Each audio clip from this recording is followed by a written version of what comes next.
Let us get to know what is earth and what is life. Earth and life are correlate, and we view our life through the world. Simply, the world is like a mirror. It gives back to anyone the reflection of the thoughts in which one has strongly believed. The world and the reality are like mirrors lying in a coffin, which show to any individual the depth of his divine capability to imagine and create his happiness and his success. It's the way you face life that makes the difference. One day, all the employees reached the office and they saw a big advertise on the door on which it was written, "Yesterday, the person who has been handling your growth in this company passed away. We invite you to join the funeral in the room that has been prepared in the gym." In the beginning, they all got sad for the death of one of their colleagues. But after a while, they started getting curious to know who was that man who handled the growth of his colleagues and the company itself. The excitement in the gym was such that security agents were ordered to control the crowd within the room.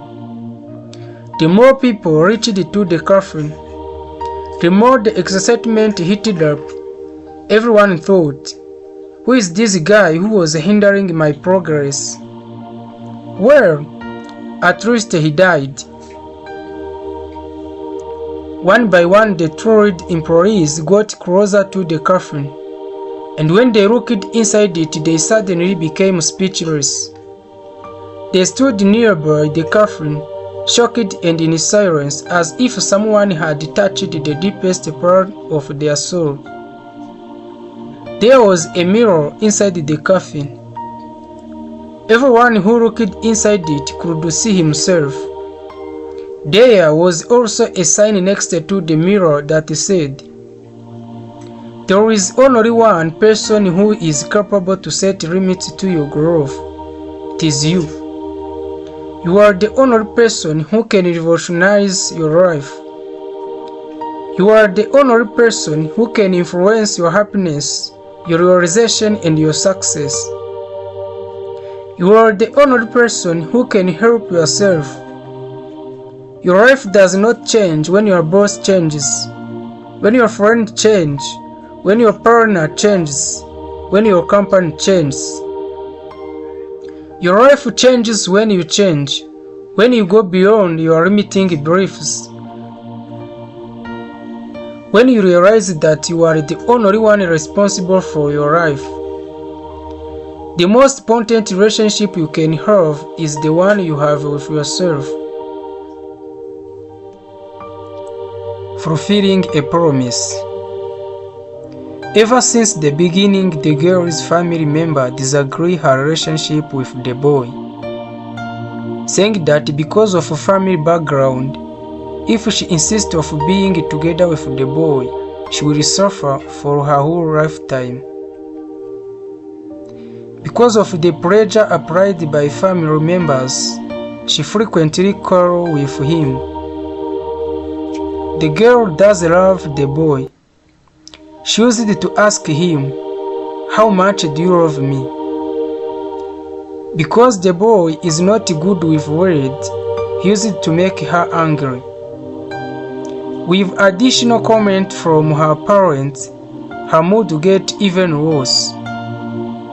The boy has become her anger-raising target, and the boy just silently allowed her to continuously release her anger on him.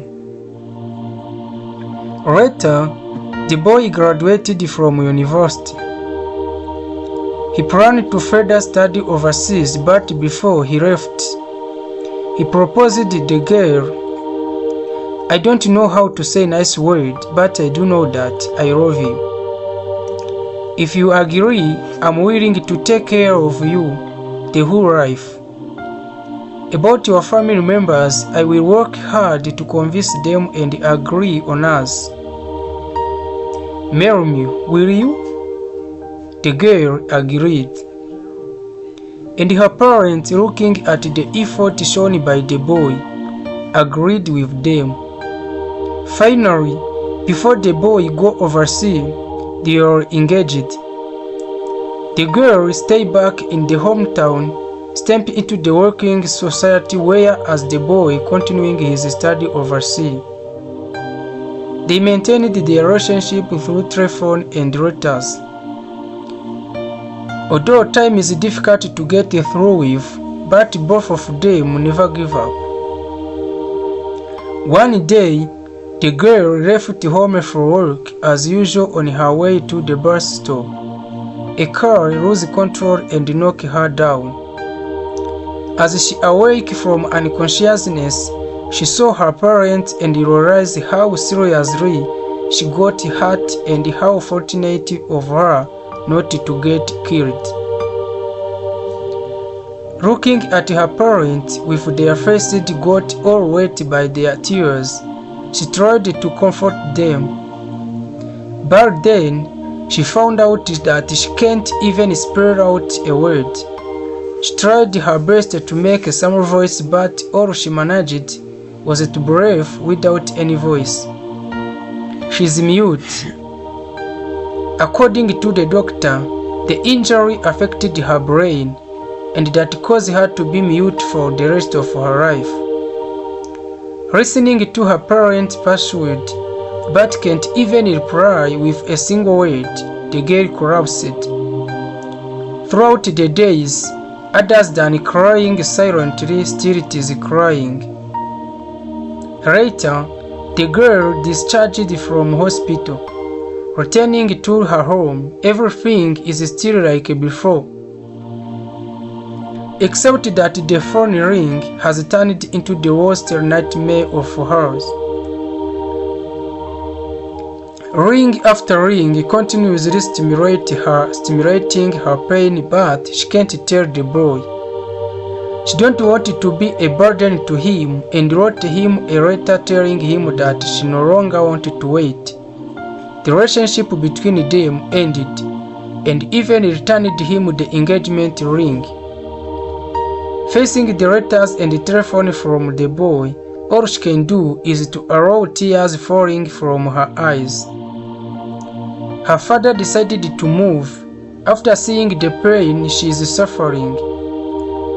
Hoping that she could forget everything and be happier into a new environment, the girls started to learn, slowly picking up sign language and start over again, also telling herself to forget the boy.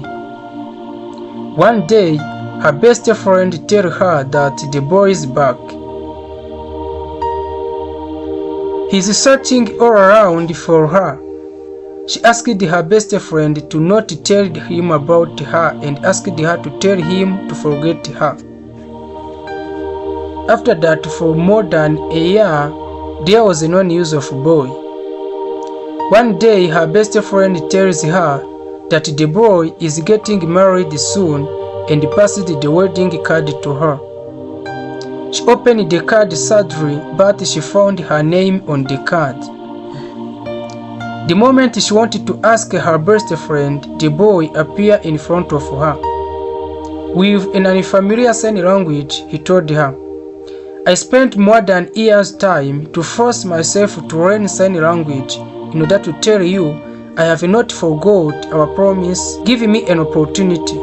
Let me be your voice. I love you."